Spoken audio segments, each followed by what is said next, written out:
Hey, Eagle fans, I'm Thomas Mott. Welcome to Philadelphia Eagles Now. It is Thursday, and I decided, you know what? It's post-free agency, although technically Philadelphia can sign some more people. Let's give you a post-free agency Eagles 3-round mock draft. Now, before we jump into that, make sure you guys are subscribed because we have a mailbag video happening tomorrow. If you want to see that, be a part of that, and be a part of the rest of our great content here, join the over 26,000 Eagle fans that follow the channel by hitting the red button down below.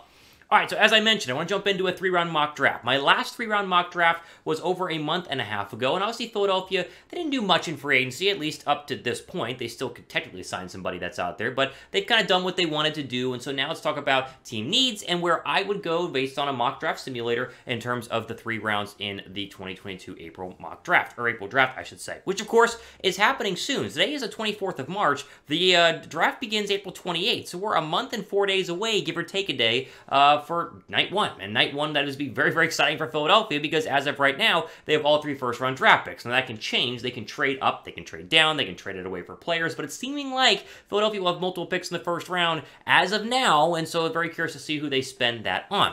Now, when we do our mock drafts, at least here on this channel, we go ahead and use the Pro Football Network's mock draft. So you can Google that, you can try it out for yourself, and so that simulates every other team. And so it's pretty accurate. It's not 100% accurate in where I would go if I was that team, but it does a very good job, and it's the mock draft simulator we will use today. The team needs kind of remain the same. I mean, post-free agency, again, they didn't do much. They need a wide receiver, they need a linebacker, they need a cornerback, I think they still need a pass rusher, and they definitely need a safety, and so we'll see how many of those I can address here through the first 3 rounds, basically 5 picks in the first 3 rounds for Philadelphia. I mentioned those 5 picks in the first 3 rounds. Here they are, as you see, the 3 in the first round, because they didn't trade for a quarterback, thank goodness. They get to keep all of those. Then you have 51 in round 2, and 83 overall in round 3. How he's going to trade some of these. Something here is going to be traded when we get actual to draft night or draft day or the week before the draft. But as of right now, that's where we stand. We won't get into the later round picks. We'll do a mock draft of that probably, in the future here. But they got one in the 4th. They have 3 picks in the 5th. You know he's going to trade some of those. And then 2 in the 6th as well. The ammo and firepower here for a trade-happy GM in Howie Roseman when it comes to the draft. Ooh, he's like every day right now leading up to the draft is like Christmas morning for Howie getting ready for this. Whether he does a good job or not, we're going to be seen, but he has a lot of ammo to do a possible very good job for Philadelphia. We'll start with this though. Who do you want the Eagles to draft in round 1? Let me know who that is down below. Do you have any sort of favorite picks? It's always fun to see where the fans go in the comment section in terms of, I like this guy, I like that guy, I want this guy, I want that guy. Give me your thoughts on who you want in round 1 down below right now.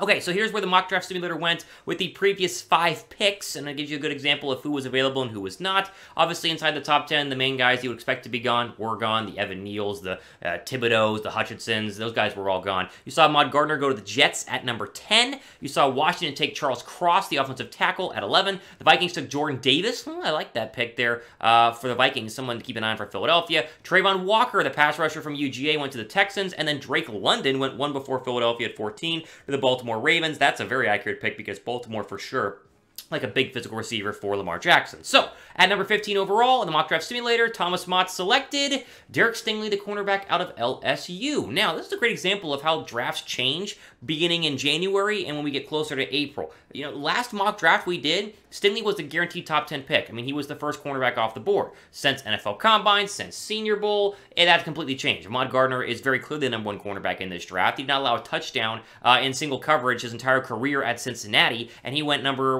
10 overall, which to me is a little bit late. I think he goes inside the top 10. So a guy you thought couldn't be available at 15, now becomes available. You take a guy like Derek Stingley. Again, once considered the top cornerback in the draft, when you dive a little bit into his film, he had a really good first year and then kind of slipped off a little bit, but he was playing against great talent in the SEC, and so you kind of, give or take there. What was Gardner playing against versus what was Stingley playing against? He is for sure a day 1 starter opposite of Darius Slay, and that's the main factor here. You're getting a day 1, ready-to-rock cornerback who has incredible ball skills and could become a great cornerback in the National Football League. Again, we talked about the production questions at LSU, but overall, this would be a fantastic home run hit for the Philadelphia Eagles because it's something that we talk about Patrick Peterson, maybe you sign him to a 1-year deal, maybe you promote Zach McPherson, to be an outside cornerback opposite of Slay. They don't have to get a number 1 opposite of Slay, because Slay is a number 1, but imagine having 2 number 1 cornerbacks. Imagine Darius Slay on one side, who was a top 3 corner in the league last year, by all intents and purposes, stats, Pro Football Focus, whatever, and then an incredible rookie on a rookie contract who's going to be a starter for the next 4 years in Philadelphia, hopefully longer. This would be really, really good. There are a lot of other options here, and obviously we'll talk about who else you could have taken. Devin Lloyd was available available at 15. You know, I love Devin Lloyd, but you think about getting a bona fide starter opposite of Slay, that secondary gets a lot better. I love the addition of getting a corner and really like Derek Stingley if Gardner's not available. Would you guys rather go wide receiver or cornerback at 15? Now, if they only had one first-round draft pick, this would be like a really tough question, but you do have a pick coming up at 16, and we're going to take a wide receiver, as you'll see, but if you had to pick here with your first pick in the first round, go wide receiver or corner, let me know what you would do down below. All right, at 16, again, a lot of options here. I'm telling you, there are a lot of great players available. I went Chris Olave, the wide receiver out of Ohio State.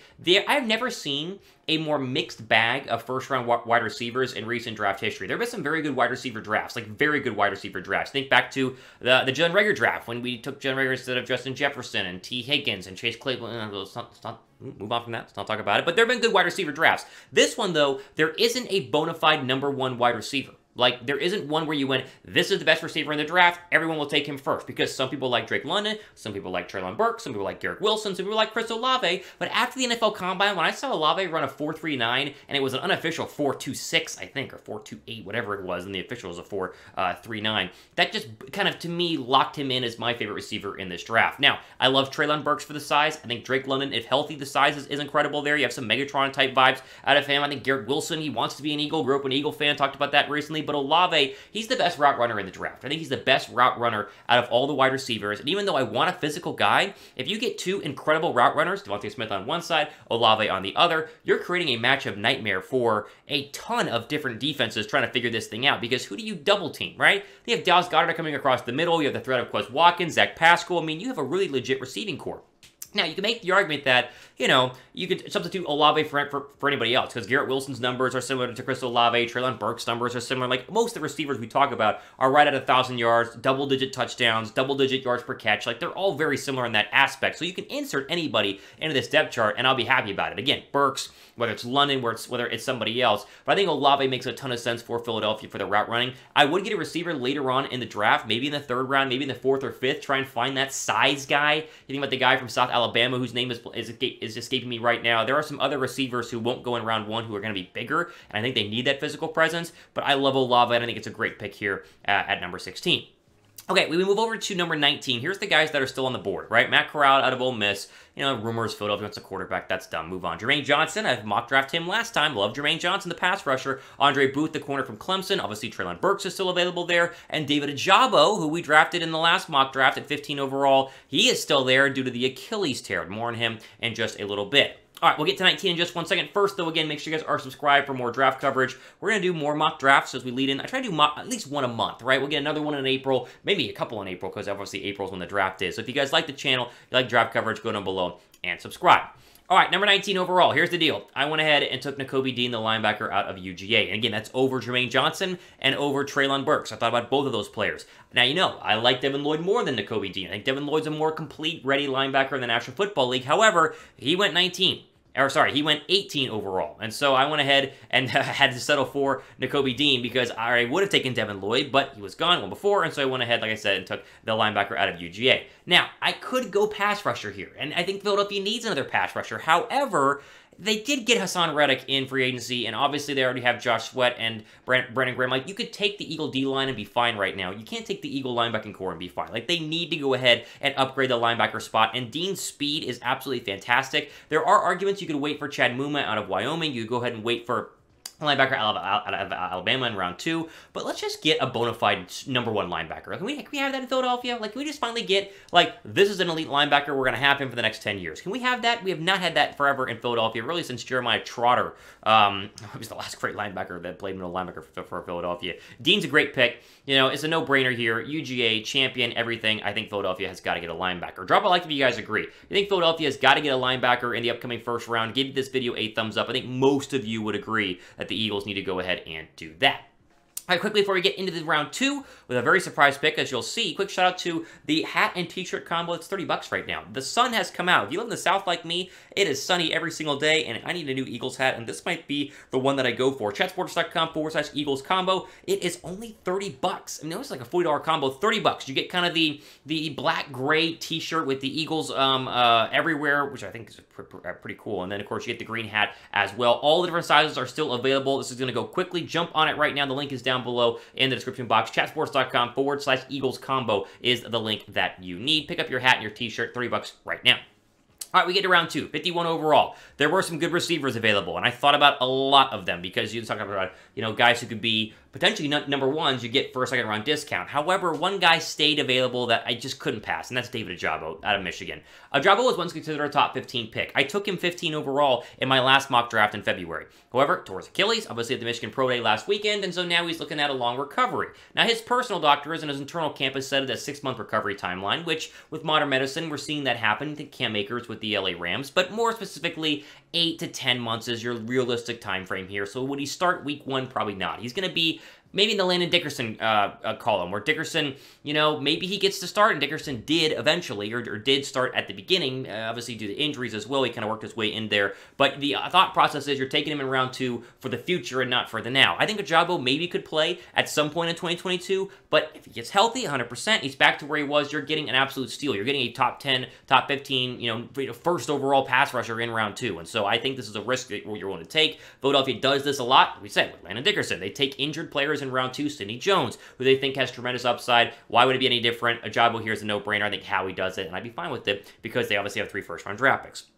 Let's go to round 3. This is a weird one. And again, I was trying to mix things up here because John Mechie was available, right? And you think about, the receiver out of Alabama who has the injury. Why not get John Mechie here? I did it in my last mock draft. I thought about that, and then I said, Howie is going to take an offensive lineman at some point in this draft. And I know that Jason Kelsey is going to be there for at least this season. You already have Landon Dickerson, and they like Urbig, and they like Driscoll, but he's going to take an offensive lineman. And Alec Lindstrom popped off in terms of the film that we was watching when he was a 3-year starter at Boston College, and he makes a lot of sense for Philadelphia. Why? Because he played guard early on in his career, and he played center more later on in his 3-year starts, again, at Boston College. He's the perfect developmental lineman for Jeff Stoutland. Jeff Stoutland has turned, nobodies, Jordan Mailata, who was on The Masked Singer the other night, which is weird. I don't watch that, but it was on my Twitter account. Either way, he turns Jordan Mailata into, one of the top 5 left tackles in the National Football League, and the guy never played football before. Like, he can do absolute miracles with nobody. Lindstrom's not a nobody. He's a very established player. Older brother Chris plays at right guard at the Atlanta Falcons, best lineman that they have, and I think this would be a very good pick for the Eagles. Again, they don't need him,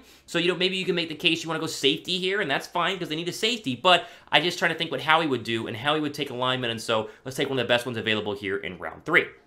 All right, let's go ahead and recap the picks here. I think this is a pretty darn good draft. If the Eagles did this, and we're able to pull this off, you're looking at least 4 instant day 1 starters, maybe 5 instant day 1 starters, depending on when Ojabo is ready to go, right? Derek Stingley, day 1 starter. Chris Olave, day 1 starter. Nakobe Dean, day 1 starter. Obviously, your first-round draft picks. Ojabo, eventually a starter. We're going to wait out and see what happens with his injury. And Alec Lindstrom, who I think could be a day 1 starter, but the development under Jeff Stoutland with no pressure to get on the football field and play immediately, absolutely fantastic. Now, I'll let you guys grade it. It's up to you. I won't look. You'll go down below and type and give me your grade, A, B, C, D, F. Things can change. Obviously, there are other picks and other players that you could have had here, but I think it's a pretty darn good mock draft. I'd give this an A. I think it's at least an A-. We'll see what you guys think down below right now. All right, Ultimate Reward Day on our Eagles 3-round mock draft. Plenty more content, including my mailbag video happening later on tomorrow, maybe Saturday, whenever we get it out. Either way, go down below and subscribe. You know the deal. Let's get 27K subs here by the end of the month. For Photo of Eagles now, and producer Trace as well. I'm Thomas Mott, signing off. Enjoy the rest of your day.